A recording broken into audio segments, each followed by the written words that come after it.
तो भाई इस टॉपिक को, एम्बाप्पे वाले टॉपिक को हम इस वीडियो में दो तरह से डिस्कस करेंगे। पहला हम डिस्कस करेंगे as a football fan, as a neutral, ठीक है। और दूसरा हम डिस्कस करेंगे एज अ ट्रू कूलर। तो बिल्कुल ऑनेस्ट ओपिनियन रखेंगे कि क्या हम फील कर रहे हैं एज अ फैन और as a Barca fan, right. तो पहले डिस्कस करते हैं एज अ फुटबॉल फैन मैं क्या फील कर रहा हूँ और हर बारसा फैन लगभग क्या फील कर रहा है मैड्रिड के इस ट्रांसफर के बारे में, एम्बाप्पे के। तो भाई फाइनली कल एम्बाप्पे की एक प्रेजेंटेशन हो गई और ये प्रेजेंटेशन की हाइप इतनी ज़्यादा नहीं थी यार। ऑनेस्टली मैं ये नहीं कि मैं बारसा फैन हूँ इसलिए मैं बोल रहा हूँ, चिढ़ के बोल रहा हूँ, नहीं यार, नहीं। इस प्रेजेंटेशन की हाइप इतनी ज़्यादा नहीं थी जैसी कि रोनाल्डो की थी। उस टाइम में सोशल मीडिया इतना स्ट्रांग नहीं था और तब भी रोनाल्डो की जो एक ऑनलाइन टीवी ये सब कुछ यूट्यूब यूट्यूब जो भी होगा उस टाइम का, उस टाइम जो व्यूअरशिप आई थी वो आई थी 3 बिलियन व्यूज़। एम्बाप्पे की जो ये प्रेजेंटेशन थी ये सेकंड हाईएस्ट जो आई बॉल्स थी वो इसको मिली, 3.2 बिलियन व्यूज। नंबर वन पे है मेसी टू इंटर मियामी की प्रेजेंटेशन, 3.5 बिलियन व्यूज। तो हाइप उतनी ज़्यादा नहीं थी जितनी ज़्यादा होनी चाहिए थी। अब कैसे हुआ कैसे नहीं हुआ ये दूसरे डिस्कशन का पॉइंट है, ये इधर उधर की बातें हैं, उस पर हम डिस्कस नहीं करेंगे भाई। तो एज अ फुटबॉल फैन मैं क्या फील कर रहा हूँ इस ट्रांसफर के बारे में। मैं फील कर रहा हूँ कि फाइनली मैड्रिड में एम्बाप्पे आ गया और जो इतने साल का सागा था उसने पहली बार धोखा दिया, दूसरी बार शायद धोखा दिया। और कुछ मैड्रिड फैंस, देखो भाई मैं बात करूंगा सारे फैन बेस की, अगर मैं बारसा का फैन हूं मैं इसको एग्जांपल से सेट करूंगा। कुछ मैड्रिड फैंस इंक्लूडिंग एक यूट्यूबर भी है जो कहता था कि एम्बाप्पे तेरा नाम में अगर मेरी जुबान पे आ गया तो मेरे मुंह पे थूक दियो। ऐसी ऐसी बातें वो किया करता था और आज वो बंदा एम्बाप्पे की चाट रहा है। तो रीढ़ की हड्डी कुछ लोगों में नहीं होती है और वो ऐसे फैंस हर फैन बेस में पाए जाते हैं। अब उन लोगों ने बोला भैया मैड्रिड में एम्बाप्पे नहीं चाहिए, ये नहीं चाहिए, फाइनली वो आ गया तो उनकी चाटनी शुरू हो गई, जो कि तुम ना बोलते तब चाटते तो अच्छा लगता। पहले तुम अपने ही डिसीजन को जो है वो अपोज कर रहे हो, सेम अपनी जो तुम्हारी की हुई बातें हैं उसको कॉन्ट्राडिक्ट कर रहे हो। तो ये चीज़ हो गई सेपरेट भाई। तो एम्बाप्पे आया, मुझे एज अ फुटबॉल फैन बहुत खुशी हुई क्योंकि लालीगा की व्यूअरशिप अब बहुत ऊपर जाएगी। लालीगा की जो एक वो मर रही है, व्यूवरशिप मर रही है। लेट नाइट मैचेस होते हैं, उल्टे सीधे रेफरी के डिसीजंस होते हैं और कोई गोल लाइन टेक्नोलॉजी नहीं है, वार भी बड़ा कंट्रोवर्शियल है। तो उस बीच में एम्बाप्पे का ट्रांसफर जो है एक संजीवनी का काम करेगा लालीगा के लिए, क्योंकि अब व्यूवरशिप लालीगा की बढ़ेगी, पहली बात। दूसरी बात, मैड्रिड अब इतनी स्ट्रांग हो गई है, फ्रंट थ्री अगर उनके देखे जाएं तो भाई एम्बाप्पे तो जाहिर सी बात है स्ट्राइक पे खेलेगा या फिर बीच में वो अपोज मतलब चेंज कर सकता है अपने wings with Vinicius left wing पे। तो बीच में खेलेगा एम्बाप्पे, राइट में खेलेगा रोड्रिगो, लेफ्ट में खेलेगा विनीशियस विद इंटरचेंजिंग पोजीशंस। तो मैड्रिड इस टाइम बहुत बैलेंस टीम हो चुकी है अटैक के बेस पे। लेकिन एक चीज़ बहुत नेगेटिव होती है कि एम्बाप्पे का आफ्टर 2022 वर्ल्ड कप जो सफ़र रहा है क्लब फुटबॉल में वो बहुत बेकार रहा है भाई। पीएसजी के लिए नॉकआउट्स में परफॉर्म ना करना, और ऐसा नहीं कि पहली बार था, नॉकआउट्स में बिल्कुल ही डेड हो जाना। अगर उसको एक बंदे की जगह दो बंदे चेक कर लेते हैं तो वो बंदा दम तोड़ जाता है फुटबॉलिंग वाइज। तो एम्बाप्पे कोई उस लेवल का प्लेयर इस टाइम नहीं है, होगा आगे जाके, उस लेवल का प्लेयर इस टाइम नहीं है जो कि वो 2022 के वर्ल्ड कप से पहले हुआ करता था। उसके रन्स, उसके शूट्स बहुत तगड़े आते थे। आपने देखा होगा लास्ट सीजन भी मतलब अगेंस्ट पीएसजी जब बारसा खेलने गई थी तो वहाँ पे भी ना ही वो अपने होम पे परफॉर्म कर पाया था और सेकंड हाफ में भी परफॉर्म, मतलब सेकंड लेग में भी परफॉर्म इसलिए कर गया क्योंकि बारसा को रेड कार्ड हो गया था, वरना वो वहाँ भी उसके धागे खोल दिए थे बार्सिलोना ने।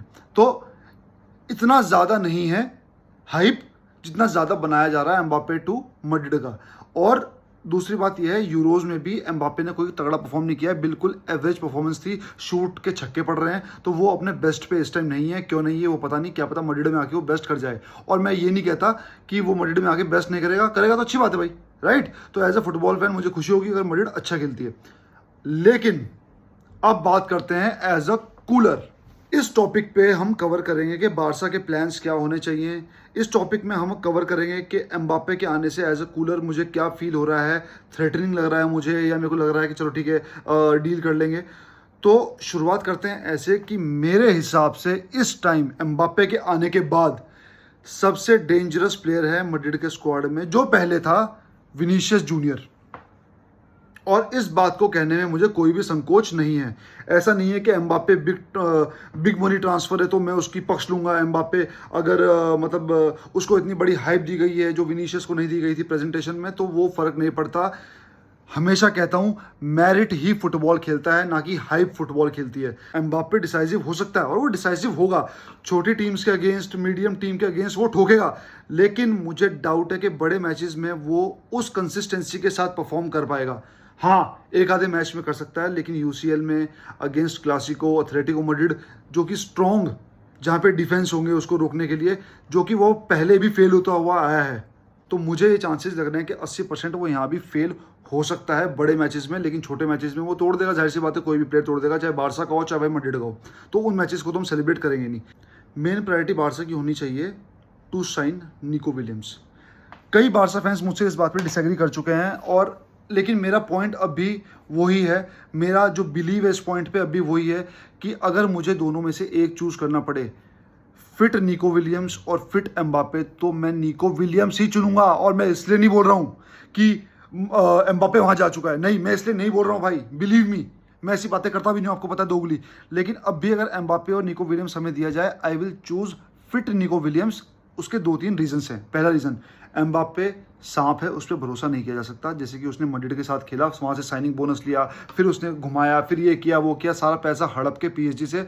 उसको जब कुछ नहीं मिला, मेसी चला गया, नेमार चला गया, उसको लगा कि भाई उसकी फटने वाली है, तो वो तुरंत मैड्रिड आ गया, राइट।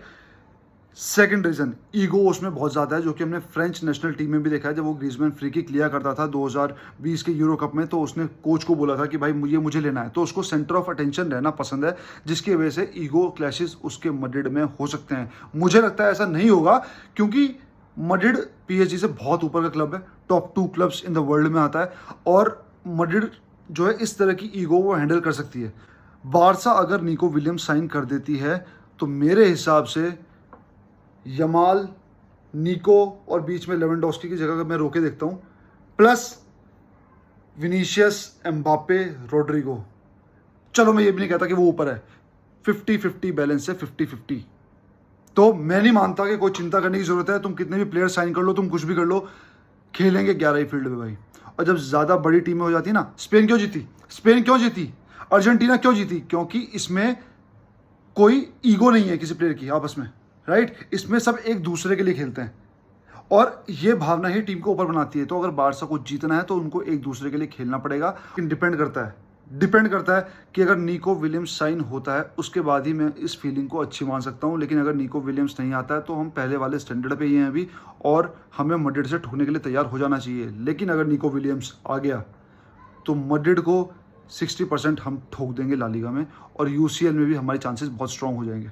तो भाई मैंने क्लब टी शर्ट अपनी पहन ली है, तो जाहिर सी बात है मैं क्लब मोड में आ चुका हूँ, ट्रांसफर्स के मोड में आ चुका हूँ। तो जो चीज़ आप चाहते हो, जिस प्लेयर के बारे में आप चाहते हो कि डिस्कस करना, मतलब जो वाकई एक रूमर अच्छा चल रहा है मार्केट में, उसके बारे में डिस्कस करेंगे। मेरे को कमेंट सेक्शन में बताना, तो उस प्लेयर के बारे में हम बात करेंगे कि हाँ भाई उसके आने से क्या ऐड हो सकता है, क्या, और किसी के जाने से क्या माइनस और ऐड हो सकता है हमारे स्क्वाड में बार्सिलोना के।